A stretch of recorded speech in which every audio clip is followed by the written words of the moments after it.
कहानी। जादुई आम का पेड़। बहुत समय पहले की बात है। एक छोटे से गांव में एक नन्हा लड़का रहता था जिसका नाम था चिंटू। चिंटू को खेलना कूदना बहुत पसंद था, लेकिन उसे सबसे ज्यादा प्यार था फलों से, खासकर आमों से। चिंटू के गांव के बाहर एक बड़ा घना जंगल था। उस जंगल के बीचों बीच खड़ा था एक बहुत ही खास पेड़, एक जादुई आम का पेड़। यह पेड़ हर मौसम में मीठे रस भरे आम देता था और उसकी सुगंध पूरे जंगल में फैल जाती थी।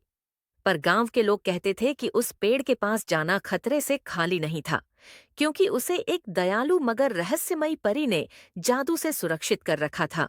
चिंटू हर दिन अपने दोस्तों के साथ जंगल के किनारे खड़ा होकर उस पेड़ को देखता और सपने देखा करता कि काश वह एक बार वहां से आम खा सके। एक दिन उसने ठान लिया, जो भी हो जाए मैं उस जादुई आम के पेड़ तक जाऊंगा।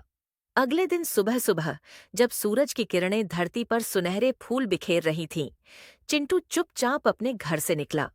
वह अपनी छोटी सी पोटली में रोटी और पानी भरकर जंगल की ओर चल पड़ा। जंगल में घुसते ही पेड़ों की सरसराहट और चिड़ियों की चहचहाहट ने उसका स्वागत किया। वह धीरे धीरे चलते चलते जादुई आम के पेड़ तक पहुंचा। पेड़ सच में अद्भुत था। उसके आम सोने जैसे चमक रहे थे और हवा में घुली उनकी खुशबू से पूरा वातावरण महक रहा था। चिंटू खुशी से उछल पड़ा। उसने एक पत्थर पर चढ़कर आम तोड़ने की कोशिश की, लेकिन तभी अचानक एक चमकदार रोशनी उसके सामने प्रकट हुई। रोशनी के बीच से एक सुंदर परी निकली, जिसके पंख इंद्रधनुषी रंगों में चमक रहे थे। ठहरो, छोटे बच्चे, परी ने मीठी आवाज में कहा। यह आम ऐसे ही नहीं तोड़े जा सकते। इन आमों को पाने के लिए तुम्हें मेरी 3 परीक्षाएं पास करनी होंगी। चिंटू थोड़ा घबराया, पर फिर भी उसने हिम्मत दिखाई और बोला, मैं तैयार हूं। परी मुस्कुराई और बोली, तो सुनो, पहली परीक्षा है सच्चाई की परीक्षा। परी ने अपनी छड़ी घुमाई और सामने एक सोने की गेंद और एक साधारण मिट्टी की गेंद प्रकट हो गई। परी ने कहा, बताओ, इनमें से कौन सी गेंद ज्यादा कीमती है? चिंटू ने गेंदों को गौर से देखा। वह जानता था कि सोना बहुत कीमती होता है, लेकिन फिर उसने मिट्टी की गेंद को उठाया और कहा, यह मिट्टी की गेंद ज्यादा कीमती है, क्योंकि अगर मिट्टी न हो तो हम खाना भी नहीं उगा सकते। परी की आंखों में चमक आ गई।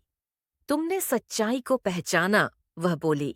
अब दूसरी परीक्षा है, सहनशीलता की परीक्षा। अचानक परी ने जादू से तेज गर्मी पैदा कर दी। चारों ओर लू के झोंके चलने लगे। चिंटू का चेहरा पसीने से भीग गया। पानी की बूंदें उसकी पोटली से झांक रही थीं, लेकिन परी ने कहा, याद रखो, अगर तुम बिना शिकायत के 2 घंटे यहाँ खड़े रह जाओ तो तुम यह परीक्षा पास कर लोगे। चिंटू ने अपने होंठ भींच लिए और बिना एक शब्द कहे वहीं खड़ा रहा। उसके दिमाग में बस एक ही ख्याल था, मीठे मीठे आम। वक्त धीरे धीरे बीतता रहा और आखिरकार 2 घंटे पूरे हो गए। परी फिर प्रकट हुई। तुमने धैर्य दिखाया, अब अंतिम परीक्षा है, दयालुता की परीक्षा। परी ने जंगल के बीच से एक घायल खरगोश प्रकट कर दिया। उसकी टांग में चोट लगी थी और वह दर्द से कराह रहा था। परी ने कहा, अगर तुम चाहो तो अभी जादुई आम ले सकते हो, या फिर पहले इस खरगोश की मदद कर सकते हो। चिंटू ने एक पल भी नहीं सोचा।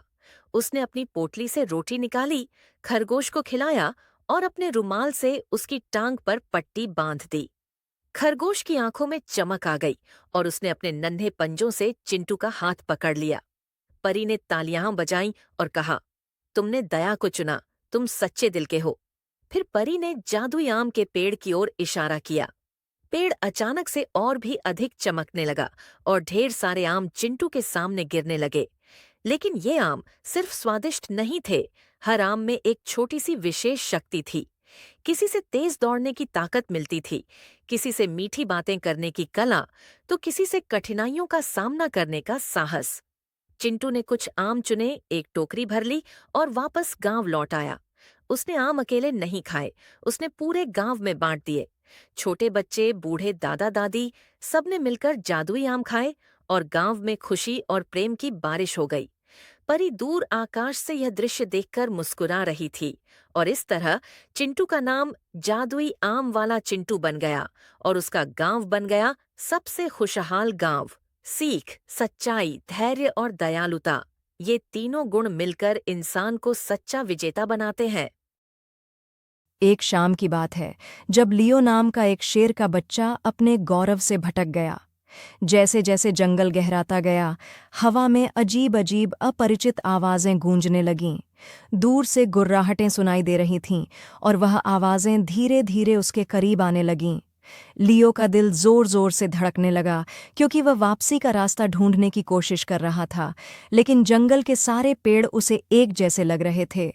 अचानक एक तीव्र आवाज उसके पीछे गूंजी। उसके छोटे छोटे पैर डर से कांपने लगे। झाड़ियों के पीछे से दो चमकती आंखें दिखाई दीं। वह खतरे के लिए तैयार हो गया। तभी उसकी माँ एक शक्तिशाली दहाड़ के साथ झाड़ियों से निकली और सामने छिपे लकड़बग्घे को डराते हुए प्रकट हुई। उसके पंजों की ताकत और दहाड़ से लकड़बग्घा भाग गया। लियो ने राहत की सांस ली। उसकी माँ उसे चांदनी रात में चमकते चंद्रमा के नीचे सुरक्षित घर वापस ले गई।